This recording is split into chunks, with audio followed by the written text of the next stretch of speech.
in Texas, they're still talking about the little rabbit that had come down from the United States to wipe out the whole state of Texas. Obviously, the rabbit must have been Crusader Rabbit, or who else would have thought of such a wonderful idea? Now, Crusader Rabbit had big ideals, as you can see. And when he wasn't out on a crusade, he was reading about other bold and fearless men. Sir Galahad rescued the fair maiden from the wicked dragon, and they lived happily ever after. He was probably the smallest rabbit you ever did see, and unfortunately, he wasn't endowed with any of the unusual abilities that feature most crusaders. Oh, yeah? Well, could he stop a train in full flight with a touch of his hand?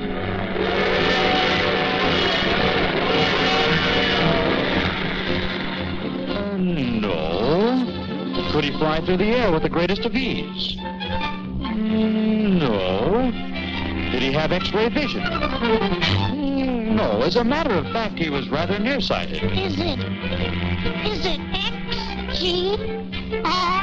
XGRSTUV? The only thing Crusader could do when faced with a crisis was to run.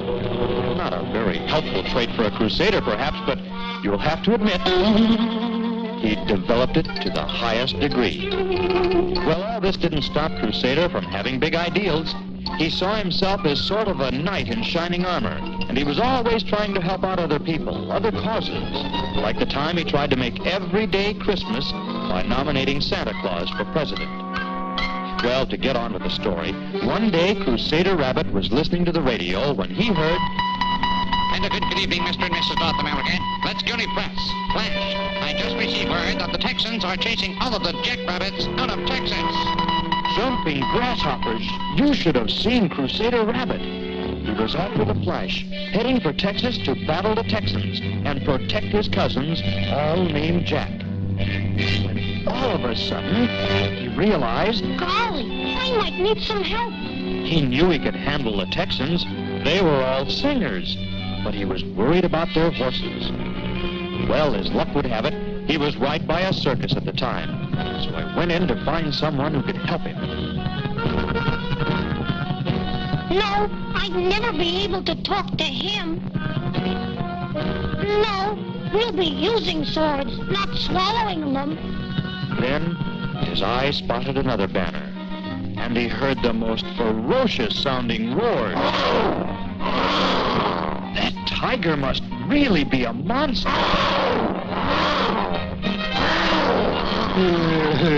This has been a transcribed program. Crusader Rabbit knew he'd found the one to help, so he planned the escape. Tiger, it is I, Crusader Rabbit. The Texans are chasing my cousins, the jackrabbits, out of Texas. Here they are. And you got to help me, Tiger. Will you come with me to battle the Texans? Yeah, I'll do it. And so, having persuaded the tiger to join his forces, Crusader Rabbit and his newly found friend were off to Texas to battle the Texans.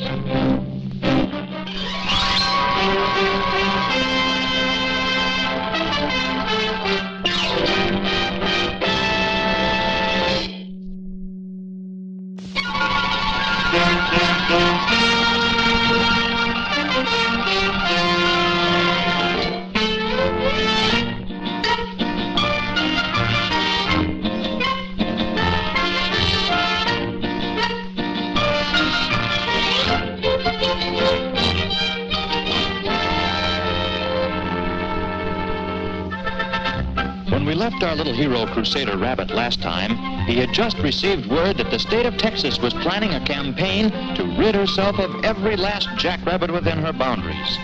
Well, you can imagine how that set with our boy Crusader. He was hopping mad and fit to be tied. Why, jeepers, every one of those prairie bunnies was a beloved relative of his.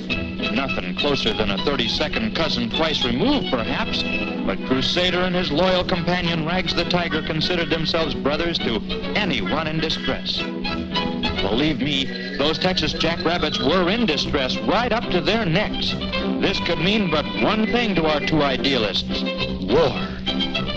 As you can see, our lads were well prepared, for they had learned long ago that the pen is mightier than the sword. However, an army needs more than mere weapons to wage a war. Organization is the important thing. And so, our story opens today on Crusader Rabbit. What's that? Beg your pardon, sir. General Crusader Rabbit, hard at work organizing his approaching campaign. And here is Private Tiger doing some organizing of his own. 1, 2, 3, 4. 1, 2, 3, 4. 1, 2, 3, 4. 1, 2, 3,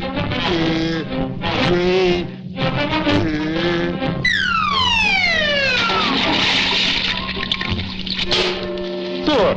In fact, Rags did such a good job of organizing the enlisted personnel that the general soon promoted him to sergeant. Then, of course, there was the matter of supplies. Carefully, Crusader checked every piece of equipment. One camp stove, cream puffs, footlocker, canoe, cream puffs, sleeping bags, radio, and cream puffs. Check. Sergeant Tiger was soon in finding out that an army truly does travel on its stomach. Well, at last all was ready. And so, with a hearty Forward march! the pair set off for far-off Texas. On and on they went, up the Chisholm Trail, across the Old Western Trail, down the Goodnight Loving Trail, along the Shawnee Trail, then the Bozeman Trail, up the Chisholm Trail, along the... Say, wait a minute, boys. Don't you know where Texas is? Get the guy. Don't we know where Texas is? Golly, that's right. We don't. Just a minute. I'll look it up. Yeah, wait a minute. This dictionary will tell us. Let's see now. Termite, territory, terror, Texas. Here it is, Texas. It's right in between terror and Thanksgiving. Yeah, Thanksgiving? Oh, boy, I love Thanksgiving. Turkey and stuffing. And so the two hardy knights happily continued their crusade, up the Chisholm Trail, across the Old Western Trail, down the Goodnight Loving Trail, along the Shawnee Trail, then the Bozeman Trail, up the Chisholm Trail, and all along the way, enthusiastic crowds would cheer them on. At last they came to the Great White Plains, the final barrier between them and Texas. Without a backward glance, the two brave warriors set out across this wasteland. Alas, if they but knew, there's not a drop of water out there for over 200 miles. You said it, Bob. Nary a single drop. You won't want to miss the next episode, folks. I calls it the Vulture's Dinner. You get it?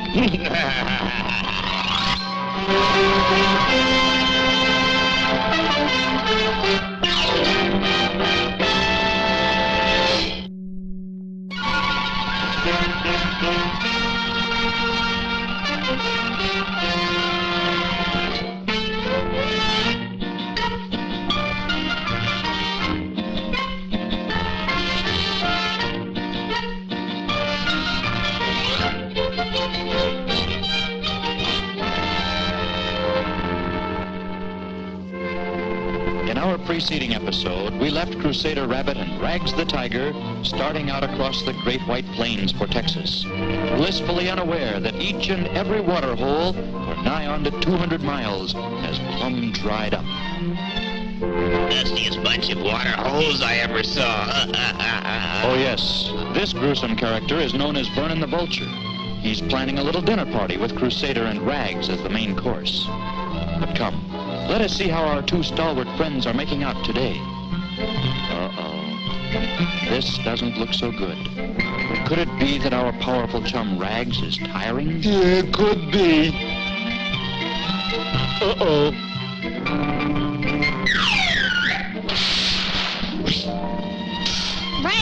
Rags, old pal, where are you? Hello. Don't do that. Although they had discarded everything but the bare essentials for survival, still the strain of the journey began to tell on our two brave compatriots. If only they had some water. Hour by hour, their thirst grew greater, and the mirages along the way didn't help one bit. Oh, boy, a lemonade. Now here's what I call a high-class mirage. Gee, a swimming pool. Let me at it. Oh, brother, he sure learns the hard way. Watch me. Presenting Sergeant Tiger in the difficult 3 1/2 gainer.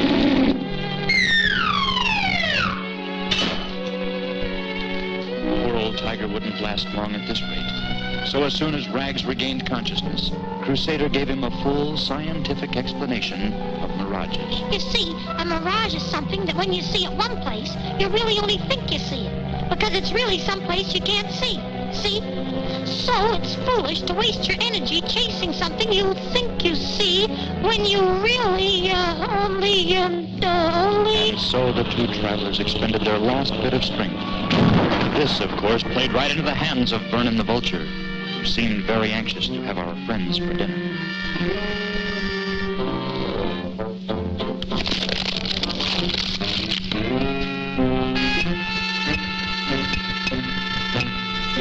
Rags, however, gracefully declined the invitation, and poor little Crusader stretched out on the burning sand. Could this be the end of his campaign against the Lone Star State? The end before his two-man army had even reached the Texas border? But I wouldn't give right now for a nice snowstorm. Say now, that's what I call service. Snow in the desert. Snow. Well, maybe it isn't snow, but it's a reasonably accurate facsimile. And so, Crusader, too, found the view of the situation much better from the top of a desert cactus. Nevertheless, this didn't discourage Vernon. He knew the two comrades had reached the end of their rope, so he set about tightening the noose. Oh, I'm a cad. Well, it certainly looks as though Crusader and Rags will be dropping in for dinner after all. But don't count Crusader out. He may still have a trick up his sleeve.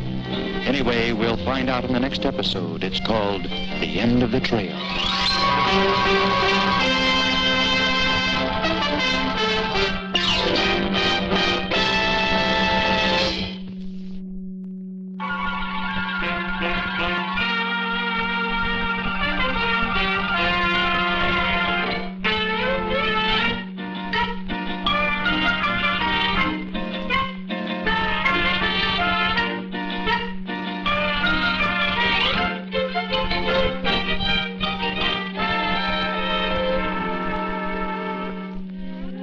In the preceding episode, we left our two stalwart pals, Crusader Rabbit and Rags the Tiger, in a rather ticklish situation.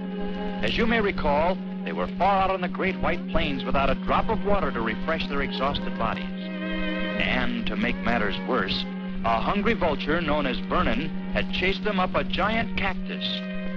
So as we look in today, Crusader Rabbit is forced to admit things may not have gone quite according to plan. You know, if we don't get down from here and on our way pretty soon, we'll never get to Texas. Don't worry about getting down, boys. Vernon the Vulture seems to have that problem solved. You said it, Bub. They'll be down in time for dinner. My dinner, that is. The giant cactus begins to totter, and then...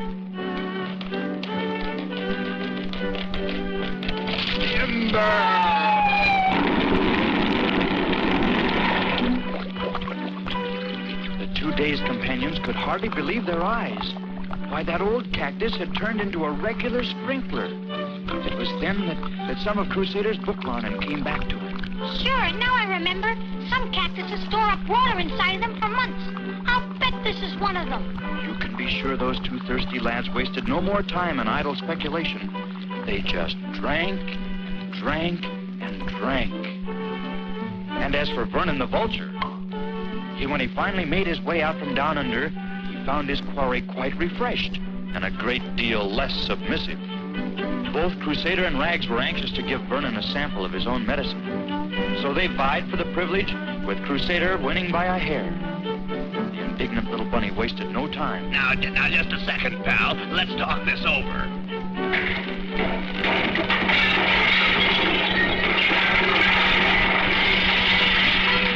And so, bidding farewell to their feathered friend, or rather their defeathered friend, Crusader and Rags set out once more for Texas with renewed energy. At last, they came to the Texas border. There was no mistaking it, for here, suddenly, everything was bigger.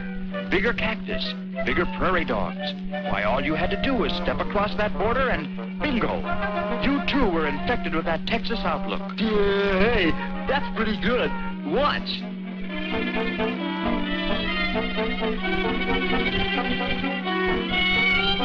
Then Crusader stiffened as he recalled the purpose of their visit. Hair remover indeed. Yeah, they don't say anything about tigers, and you can come along as my guest. I'm afraid our rabbit friend was not that easily soothed. Those signs really made his blood boil. Why, they can't do that to us rabbits. It's unconstitutional, that's what it is. Here we spread good luck everywhere we go with our lucky rabbit's foot, and this is all the thanks we get. Yeah. But what do we do? Do? Why, we'll march from town to town and make them change the law against rabbits. That's what. As easy as that, eh, Crusader? Just what are you going to do about Deadeye Dobbins over here on the other side of the hill? He's out hunting rabbits. You know, he could make an awful mess of those plans of yours. Especially judging from the title of our next episode. It's called Trial by Gunfire. You won't want to miss it.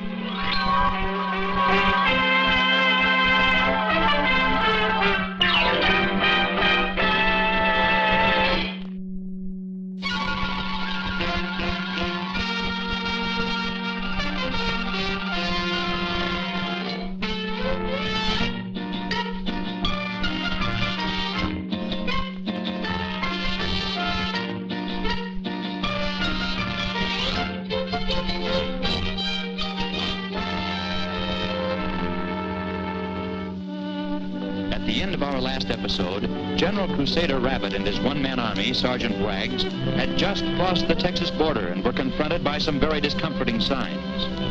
Apparently, the practice of deporting rabbits, the evil they had come so far to abolish, was still in full swing. As was his nature, Crusader faced the problem squarely. Two could play that game. They would go directly to the nearest town and give the citizens a taste of their own medicine. It just so happened, however, that right square in front of their path to the nearest town was none other than Deadeye Dobbins, the rootinest, tootinest sharpshooter this side of San Antone. Old Deadeye was out with his faithful hound dog Poinsettia, so named because he was half pointer and half setter. As you probably guessed, the two were out hunting rabbits, and so when Crusader's shell-like ears came into view, Deadeye and Poinsettia wasted little time in manning their battle stations. Ready? Aim? Fire! Sizing up the situation, General Rabbit immediately ordered his shock troops into action. Charge! But it seems the shock troops were too shocked for such strenuous action, so they countermanded the order. It didn't take Crusader long to see the wisdom in Rag's decision. Crusader used every trick at his disposal, and you'll have to admit he had quite a few. You know, you could have hurt somebody that way. All right, wise guy. Now I got you. Come out with your hands up. Yes, sir. Well, what do you know? A tiger! A tiger! Hey, you forgot your gun. It seemed Deadeye and Poinsettia had more important things on their minds. Having disposed of this barrier, the two compatriots were anxious to complete the journey just as quickly as possible.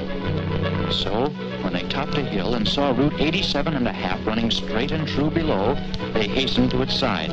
We'll hitchhike the rest of the way. That's what.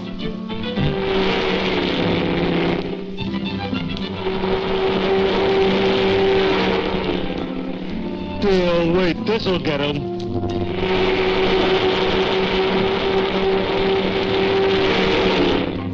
You know, the trouble is everybody's afraid of us. We better get a disguise now. Now, let's see. I've got it. What do they like in Texas better than anything else? Don't tell me, let me guess. Cream puffs? No. They like horses. Horses, that's what. Deftly, our two heroes disguised themselves as a noble steed. Then...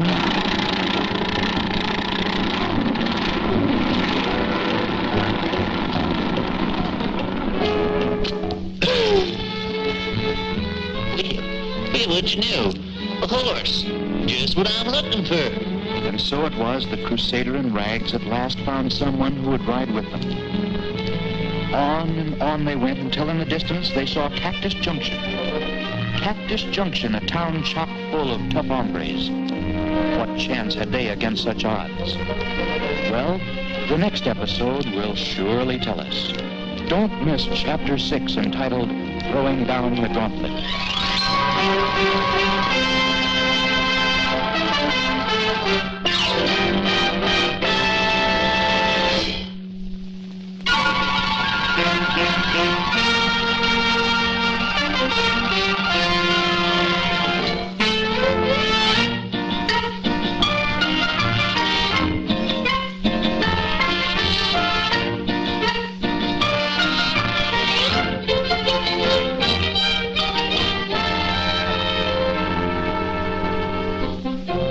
You'll remember that when we left Crusader Rabbit and Rags the Tiger in the preceding episode, they were way out in the wild, wild west, having the doggonedest time hitching a ride into town. At last, in desperation, they were forced to adopt a disguise. Every Texan loves horses, so, masquerading as a noble steed, they soon located a motorist who was willing to ride with them. Quite willing. Thus, as we look in today, we find our two brave warriors 16 miles and 24 bunions later approaching civilization. Oh boy, we're coming to a city. Nightclubs, the traffic's roar, the gay white way. Never mind that, Rags. What's the name of the place? I don't know. Oh wait, there's a sign over there. Danger. Quicksand. Why, that's not the name of a town. Yeah, well, let's see. It's a very interesting name. Meanwhile, their hosts seem to be fast slipping away from them. Yeah, I think I know what's wrong. I don't know how to read Spanish. Well then, ask our friend what it says. Hey, he's gone. Well, that's gratitude for you. But come, we've no time to lose. We must attack the town and challenge its champion to a duel.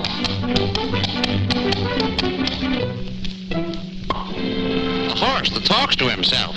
You know, he'd better see a psychoanalyst. Well, maybe you've got something there, partner, for this here happens to be Cactus Junction. And I guess everyone knows that the champeen tough guy in that town is none other than Granite Jaw Jones himself, one of the toughest hombres that ever roped a steer. Yes, sir, Granite Jaw was no ordinary man. For instance, did he smoke tobacco like the other cowpokes? Not on your life. He preferred a nice mellow brand of TNT. That's what I call a smoke. Fact is, most everything Granite Jaw did was unusual.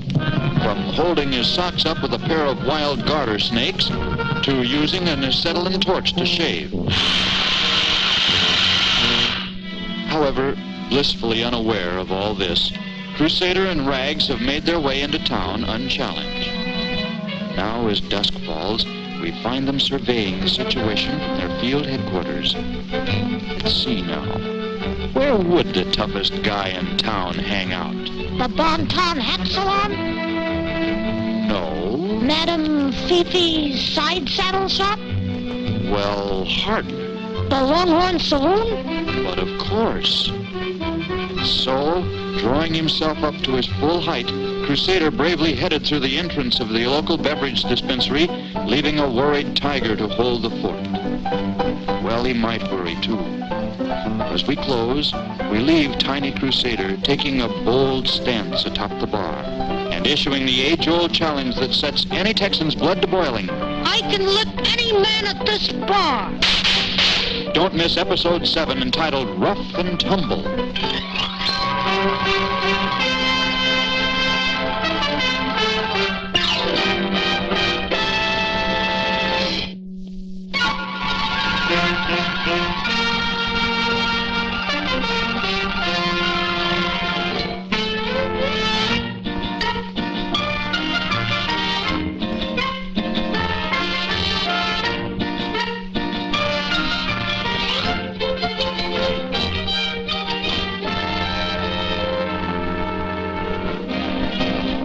Today's the big day. The day when Crusader Rabbit meets Granite Jaw Jones in a fight to the finish. No holds barred. Granite Jaw, you'll remember, is the toughest hombre in all Cactus Junction. So Crusader and his loyal comrade, Rags the Tiger, have come to challenge him as champion of the Junction and thus further their fight for equal rights for rabbits. That's where we left off last time, with Crusader marching into the Longhorn Saloon, bent on seeking out the local terror, while Rags covered the rear. Once inside, he boldly voiced the traditional Western challenge, I can lick any man at this bar. but it seemed the Longhorn's customers were too engrossed in the establishment's television set to give him heed. Those shots were just part of the show. Howdy, folks. Once again, it's your old Western friend, Cousin Kate, ready with another cooking lesson.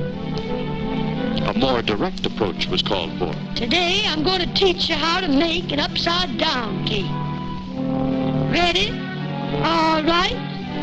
First, we break the yolk of one egg. Like I said, I can lick any man at this bar. That did it. All eyes turned to Granite Jaw. People just didn't say things like that when he was around. Besides, Cousin Kate was his favorite program. But apparently a mere rabbit was too insignificant for the mighty Jones to bother with. So he turned the job over to his right-hand man. Spike, would you kindly take care of this disturbance? Sure, Mr. Jones. Shall we step outside? Sonny? Rags didn't like the way things were going at all. Let me at the champ. I don't fight second-raters. But Spike had his orders.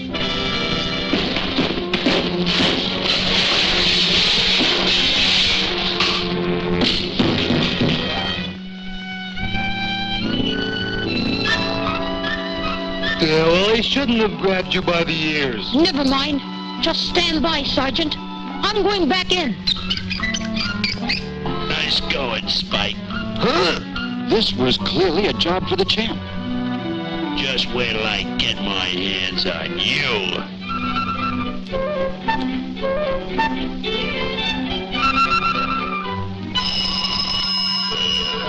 It's for you, Muscles. Oh, thanks.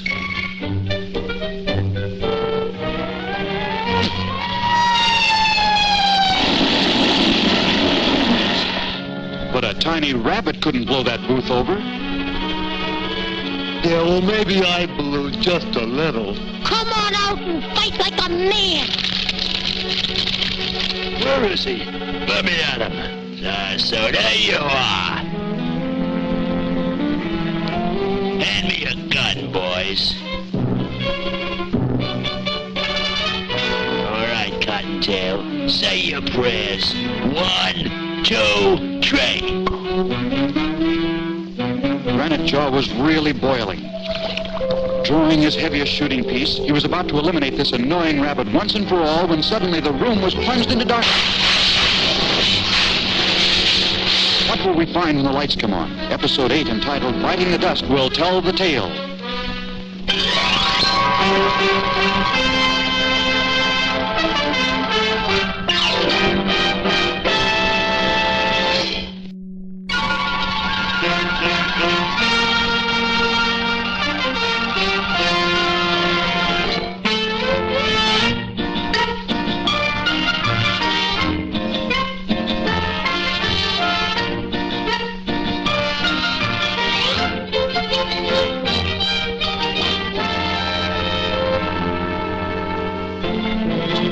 As our story opens today, let us return once more to the bleak prairie town of Cactus Junction.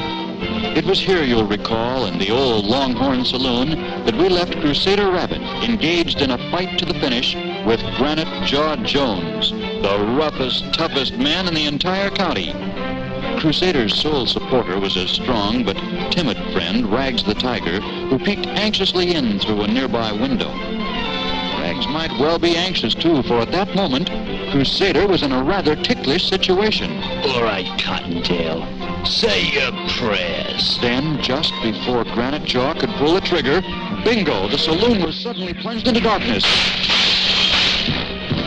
It sounded bad for Crusader, but when the lights came on once more, the cactus crowd could hardly believe their eyes.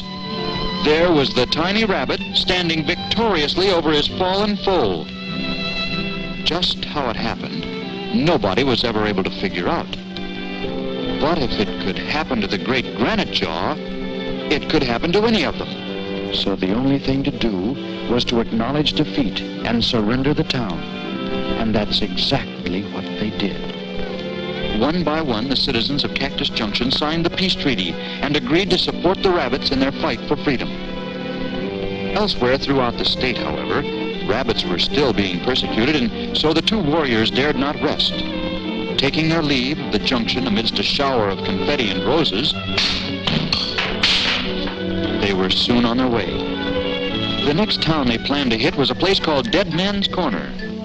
Now, Dead Man's Corner had a good reason for its name. You see, it was populated by the most trigger-happy bunch of cowpokes ever assembled. Why, they'd shoot a guy just for the way he looked. Sometimes they didn't even bother looking.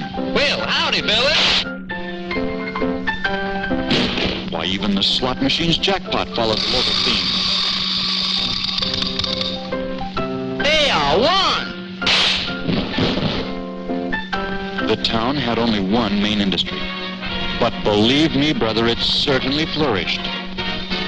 Let us digress for a moment, though, to a point some 5 miles east of town. It just so happened that Crusader and Rags weren't the only thing speeding toward Dead Man's Corner. Sure enough, it was a Texas twister, the granddaddy of all cyclones, and it was heading right for the heart of that tough little town. Of course, Crusader didn't know about any of this. Maybe the way he was feeling it wouldn't have made any difference, because right down the main street he came, bold as all get out. Most of the town seemed to be patronizing the Tombstone Card Palace, so that's where he headed. The boys inside were enjoying a friendly little game of stud when they were startled by... All right, you mugs. I'm going to tear you apart, piece by piece, one by one. Who's first? Golly, did I see that? An ominous silence fell over the room as every man reached for his gun, and then the cyclone struck. Is it possible for our tiny friend to survive both crushing wind and flying lead? Don't miss episode 9 entitled Tar and Feathers.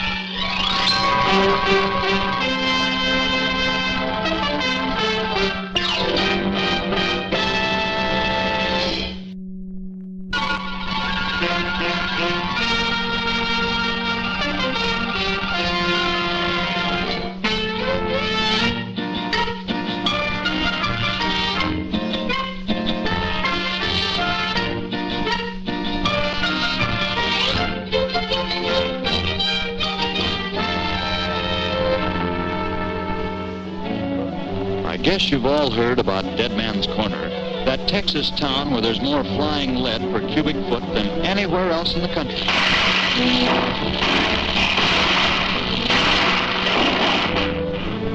The typical citizen down there has to be a regular walking arsenal or become a patron of the town's one and only flourishing industry. Of course, our small hero, Crusader Rabbit, didn't know about any of this, and so he boldly marched into Dead Man's Corner with a mighty big chip on his shoulder. By golly, he'd fight all of Texas, town by town, until they lifted their ban against rabbits. First notice anyone had of Crusader's arrival came when the tough customers of the Tombstone Card Palace were startled by his challenge. All right, you mugs. I'm going to tear you apart, piece by piece, one by one. Who's first? Golly, did I say that? Naturally, every man in the place reached for his gun, but at that same instant, wonder of wonders, the room suddenly began spinning like a top. A Texas twister, the granddaddy of all cyclones, had passed right through town. When at last the dust cleared over the pile of rubble, once known as the Tombstone Card Palace, the local lads had a very definitely changed outlook on mortal combat. What happened? We was discombobulated by one mighty rugged rabbit. Roughest critter I ever see. I'm trading this in on a nice gentle guitar, that's what. Yep, every last one of those fellas figured that Crusader had caused all that commotion. So they were more than anxious to sign Crusader's peace treaty. And as for the equal rights clause, heck, they figured they were pretty lucky to be considered the equal of such an atomic bunny. And so, leaving Dead Man's Corner, flying his flag of freedom, Crusader joined his loyal friend, Rags the Tiger, on the outskirts of town. What a battle! What a victory! Exactly how did I do that anyway? Well, I guess you just don't know your own strength. Remind me to go a little easy on the next town. The next town was soon reached, and once again, Crusader and Rags thundered into battle.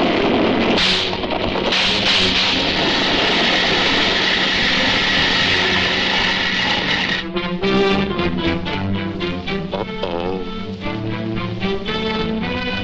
Did you run into some trouble, chum? What do you think? Yeah, well, I think you were magnificent in defeat. Thank you, Rags. Ouch! How many towns have we left anyway? Yeah, let's see, 2,997. Maybe we're going at this all wrong. Sure, that's it. Why try to convince all these people when all we have to do is to convince him? Gee, Crusader, you're a genius. And so, donning their noble steed disguise, for they were well aware that Texans love horses better than rabbits and tigers combined, they set out to find the one who controlled the destiny of so many, the Rabbit and Hair Removal Commissioner in Austin, Texas. Of course, they didn't know that the commissioner was actually Frank Sawbuck, the world-renowned big game hunter. But more of that in Chapter 10, entitled The Enemy's Camp.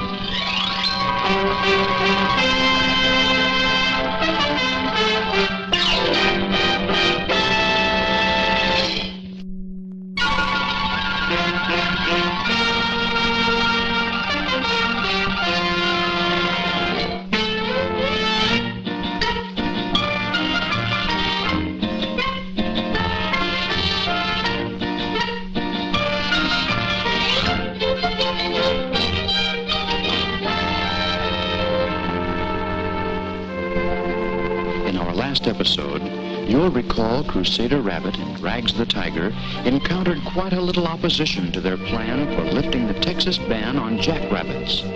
But perhaps there was still hope if they could only reach the Rabbit and Hair Removal Commission, the one responsible for the whole affair. If we can convince him, our troubles are over. And so, once more, disguising themselves as a thoroughbred horse, an animal sacred to the heart of every Texan, they set out for Austin, the capital. Ah, yes, Austin, with its tall men on tiny cars. It was here in the Bungle Building that the state conducted its animal affairs. Somewhere up there at that very moment, the commissioner was carrying on his campaign to rid the state of every last rabbit. Unaware that a rabbit and a tiger, or rather a noble horse, was about to challenge his entire program.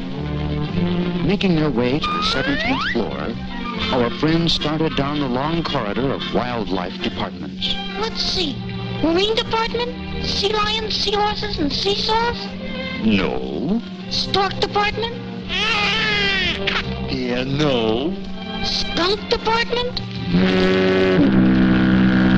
No, thanks. Rabbit and Hair Removal department. Ah, at last. But it wasn't quite that easy. Once inside, they were confronted by the chief secretary, who said, Ah! What is it? We're a horse. Oh, I just love horses. Yeah, well, I like secretaries, too. All right, you guys, break it up. Who said that? We want to see the commissioner. I guess my voice is changing. A purple horse. Oh, well. Gee, there's a horse of a different color out here to see you. He'll be just a few minutes. But the minutes lapsed into hours, and still our boys waited and waited. Unfortunately, the scenery wasn't conducive to relaxation. Not as far as Rags was concerned anyway, and it wouldn't have helped his nerves one bit had he known his adversary beyond that door. For the commissioner was none other than the world-renowned big game hunter, Frank Sawbuck, in person. Oh, yes, indeed. There had been a time when Sawbuck could stop a charging rhino with a well-placed shot from nothing more than his trusty bean shooter. He was the toast of all Africa. But alas, then it happened. Frank began to lose his 20/20 vision. He was unaware of just how much his sight had slipped until one day when he was out hunting. Then, in the path of a charging bull elephant, he took his stance and calmly reached for his can of beans. Suddenly, he realized the trick his eyes had played on him. He had brought along bean soup instead of beans. And And so, Sawbuck was demoted from the big game department all the way down to the rabbit and hair removal department, where we now find him pondering his fate. Rabbits, hares, rabbits. I hate them all. Why should Sawbuck feel this way? What will happen when he meets Crusader? Episode 11, entitled Torn Asunder, will tell us all.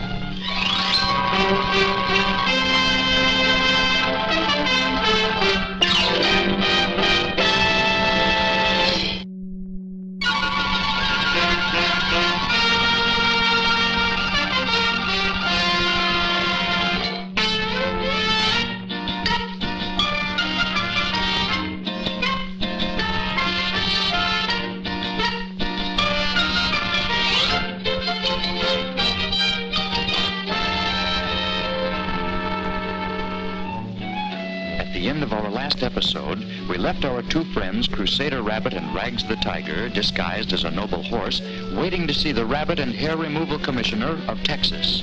After all, he was the one who had started all the trouble with his statewide ban against rabbits. So now the only thing to do was to show the commissioner the error of his ways and have him call off the ban. Of course, Crusader and Rags didn't know that the commissioner was none other than Frank Sawbuck himself, probably the worst rabbit hater in the entire country. That's right. I'm allergic to them. Why, just thinking about it makes me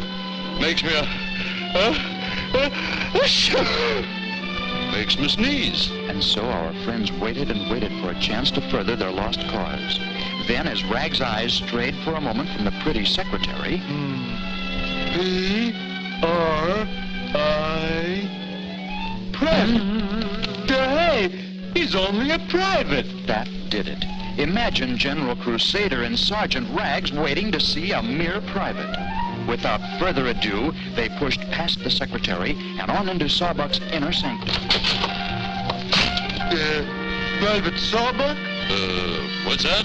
Oh, yes. By the way, Sawbuck was terribly, terribly nearsighted. Didn't see you come in. Sawbuck's the name. Frank Sawbuck. He shook hands with his coat at least 10 times a day. Oh, it's you. The horse. Yes, sir. I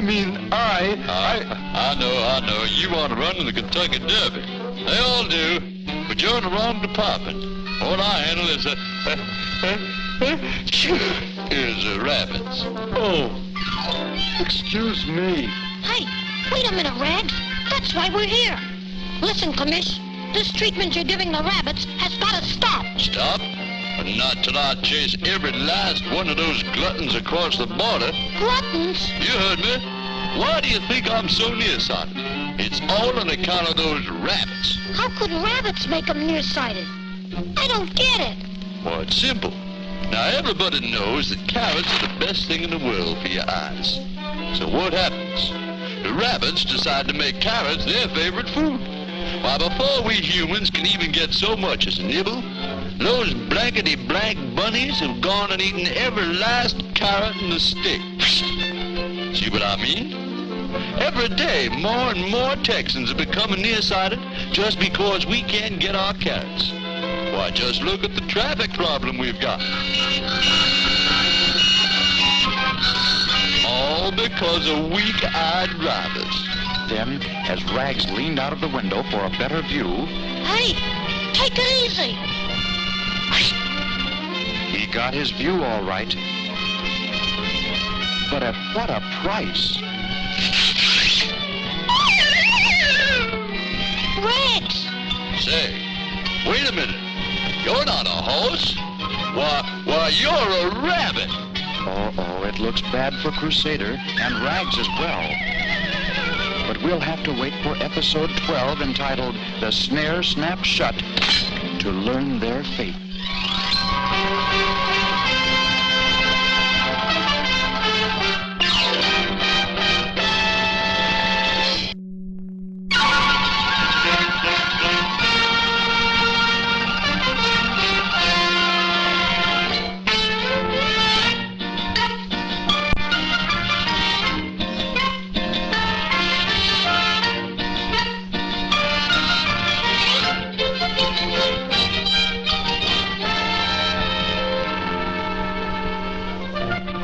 I reckon you'll remember what a mess things were in when we left Texas last time, and all because the local jackrabbits had allowed their fondness for carrots to run away with them, and proceeded to eat every last carrot in the state. Since carrots are the most important thing in the world to eat for good eyesight, it wasn't long before the Texans began to feel the ill effects of their carrotless diet. Nearly every last one of them found themselves with a pair of weak eyes. You can well imagine the resulting confusion. Folks couldn't see where they were going or where they were once they got there. Everywhere business was affected. For instance, with so many nearsighted sales clerks, the shoplifters had a field day. And just look at the accidents that happened. Down, please.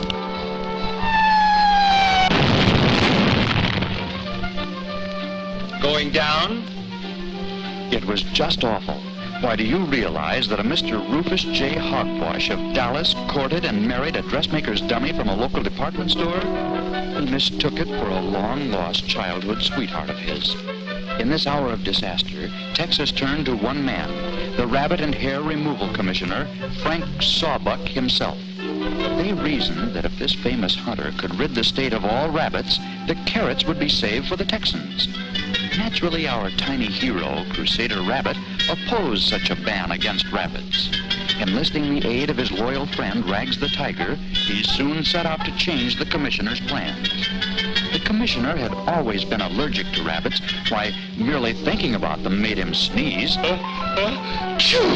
And now, to make matters worse, the rabbits had weakened his eyesight. Thus, he might be just a wee bit unreasonable. And so our friends assumed their noble steed disguise before entering his office. All went well until Rags and the disguise fell out of the window. Then, despite his nearsightedness, Sawbuck made an amazing observation. Say, you're not a horse. You're a rabbit. And I hate rabbits. Just wait till I... That's a terrible cold you've got. It's not a cold. I'm allergic to rabbits. Oh, well, if you'll just sign this agreement to call off the ban against rabbits, provided they give up eating carrots, I won't bother you again. When I get my hands on you, you won't bother anybody again. But every time Sawbuck got near Crusader, his sneezing got worse. Just sign here, chum. Stop. I'll sign anything. Anything at all. Just go away. And so it was that Sawbuck signed the pact. But then, the moment the door shut behind Crusader... Gods, quick. There's a rabbit loose in the building. You know what to do with him. A fat chance he'll have a change in the rabbit's eating habits where he's going. What treachery awaits Crusader? And what about poor old Rags? Don't miss unlucky episode 13 entitled The Striped-Tailed Rabbit.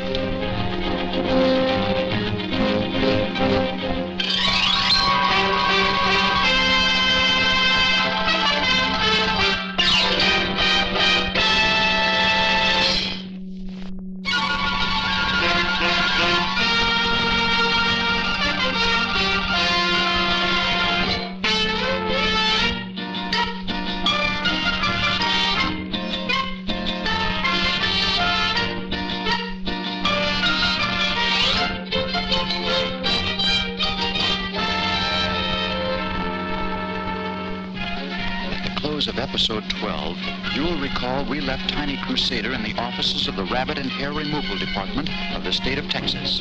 He had just talked Frank Sawbuck, the commissioner, into signing an agreement calling off the ban against rabbits, provided the rabbits would give up eating carrots. And so Crusader was in mighty high spirits as he left the commissioner's office.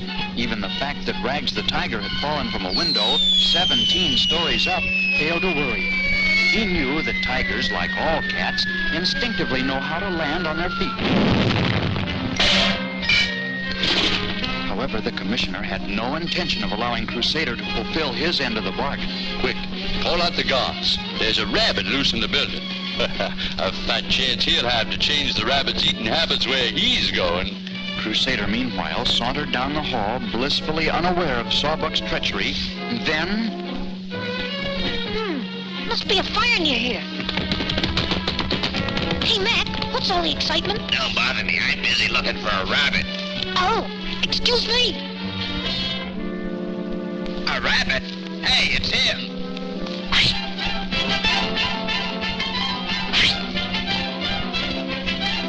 Uh-oh, look out!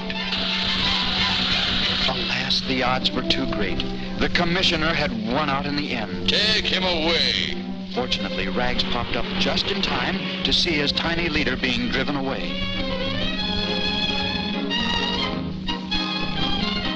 Hey, wait for me! It wasn't long before Crusader's fate became apparent.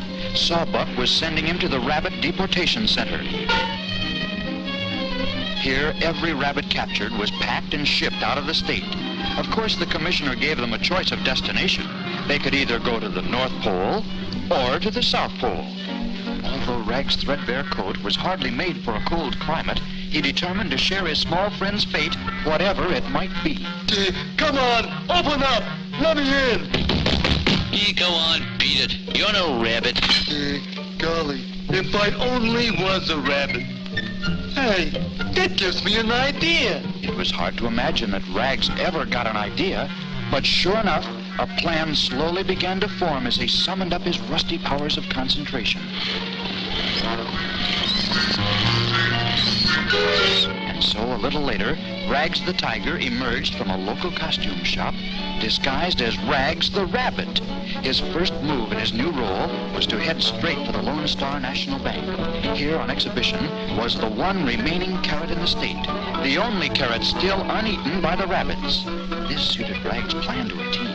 Thousands of carrot-starved Texans had been lined up all day patiently waiting for one look at the priceless morsel. So you can well imagine their reaction when they saw instead a tremendous rabbit consuming the last of their vegetable treasure. Pandemonium broke loose. And soon Rags the Rabbit was on his way to becoming a guest of the deportation center. Alas, can he possibly find Crusader among all those rabbits? What's more, is Tiny Crusader's valiant campaign doomed to fail? Episode 14, The Cream Puff Climax, should tell us all.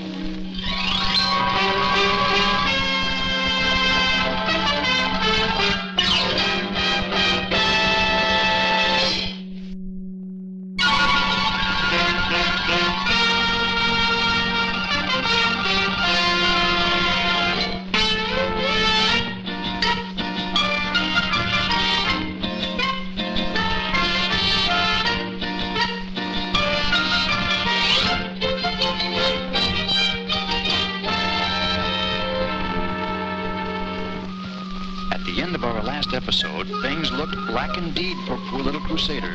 You see, Frank Sawbuck, the commissioner, had imprisoned him at the Rabbit Deportation Center, awaiting shipment to the North Pole. Only a short time before, Sawbuck had willingly signed Crusader's contract, calling off the statewide ban against rabbits as soon as the rabbits gave up eating carrots. But as Sawbuck put it, that chance he'll have to change the rabbit's eating habits where he's going. How true. If Crusader was to do any convincing, he would have to work fast. Rabbits of Texas, lend me your ears. Give up your carrots and be free. But the rabbits paid no attention to his pleas. Sounded like hogwash to them. Then, along came the biggest rabbit Crusader had ever seen. At last, an intelligent rabbit. You will give up eating carrots for our cause, won't you, my friend? Anything you say, Crusader. Rags! Sure enough, it was loyal old Rags the Tiger disguised as a rabbit in order that he might rejoin his small friend Crusader inside the deportation center. Golly, am I glad to see you. I can't seem to get any of these stubborn bunnies to give up carrots. That's funny. I'd rather eat cream puffs than carrots any day. Hey, wait, that's it. I said something? Sure. We'll make them like cream puffs so much, they'll forget all about carrots. In no time at all, Crusader had whipped up one of the best publicity campaigns you ever did see, featuring Rags and his disguise. Hurry, hurry, hurry! See the wonder of the age! Rags, the world's strongest rabbit! And all because he eats cream puffs! Behold, he even roars like a tiger! Meow. Oh! rabbits were confronted with Crusader's message. Billboards blossomed throughout the camp. Even the guards unwittingly helped the cause. Then, too, there was skywriting, supplied through the courtesy of Rags and a 5-cent cigar, plus a rain of free samples. And who but Crusader would have set up a television station right at the deportation center? Rabbits, do you look like this in a bathing suit? Or this? Remember, you won't look like a cream puff if you eat them. Rags and rabbits says you can't go wrong on cream puffs. Cream puffs. Spend your money on the large-size bag. Switch to the cream puff way. If carrots seem tough, try a cream puff. And ladies, you know you can furnish your home with them, brush your teeth with them, throw them at your husband. They're noiseless. But time was running out. Already many rabbits were packed for shipment to the South Pole, Rags included, and the next mail plane left at 2 o'clock. There had hardly been time to convince the stubborn rabbits, and yet a vote would have to be taken immediately. Carrots or cream puffs, which would it be?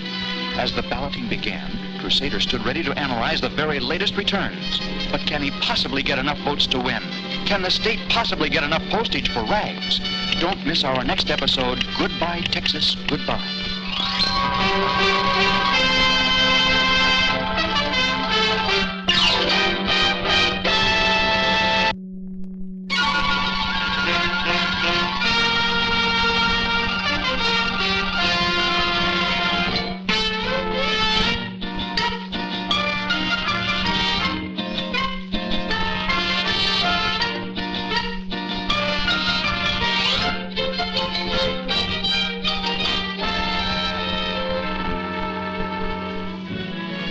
Sure by now you all know about the trouble down in Texas. It started when the rabbits let their appetite for carrots run wild and ate every last carrot in the state. Since carrots are the most important thing in the world to eat for good eyesight, the Texans soon began to feel the ill effects of their carrotless diet. Practically everyone found himself with a pair of weak eyes. At last, Frank Sawbuck, the Rabbit and Hair Removal Commissioner, hit upon an idea. He would capture every rabbit who dared enter the state and ship them off to the North Pole. When our small hero, Crusader Rabbit, heard of this, he headed straight for the capital to launch his protest. There, he obtained Sawbuck's agreement to end the rabbit ban, provided Crusader could induce the rabbits to give up eating carrots. And before he could do anything, he was arrested and sent off to the deportation center. Here, he was joined by loyal Rags the Tiger, disguised as a rabbit, in order to fool the guards. Between them, they set out to persuade 10 billion stubborn rabbits to give up carrots for cream puffs. The task seemed impossible. Nevertheless, Crusader put on a colossal publicity campaign featuring Rags the Rabbit. Hooray, hooray! See the world's strongest rabbit! And all because he eats cream puffs! Indeed, the poor rabbits got it from every angle.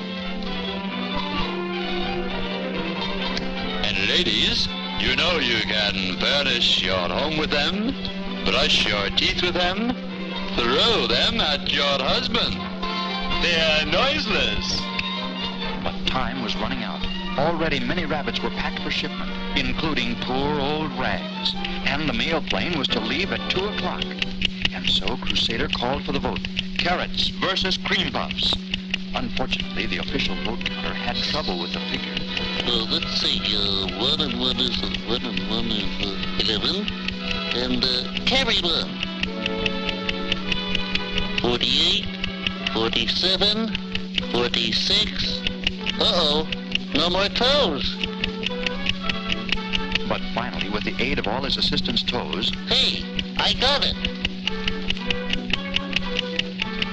The rabbits have voted unanimously for cream puffs. You can well imagine the rejoicing that greeted this wonderful news. A holiday was declared and Crusader and Rags made honorary citizens. Frank Sawbuck, despite his allergy to rabbits, was so pleased he awarded Crusader a medal, aided, of course, by a gas mask. With carrots plentiful once more, the eyes of Texas soon became stronger than ever. Texans who couldn't even see as far as their glasses now saw for miles. Matter of fact, The astronomers atop Mount Palomino found their giant telescope obsolete. A Texan could see farther. True, without turrets, all the rabbits became nearsighted. But they didn't seem to mind as long as they had plenty of cream puffs. In fact, the cream puff bakers erected a special statue. Who is it? I don't know. Had their vision been better, they would indeed have been proud, for one of their kind had joined the select circle of Texas immortals. Thus, having brought his valiant campaign to a successful conclusion, Crusader turned his attention to other fields. Don't miss the start of Crusader Rabbit's new and thrilling crusade next time.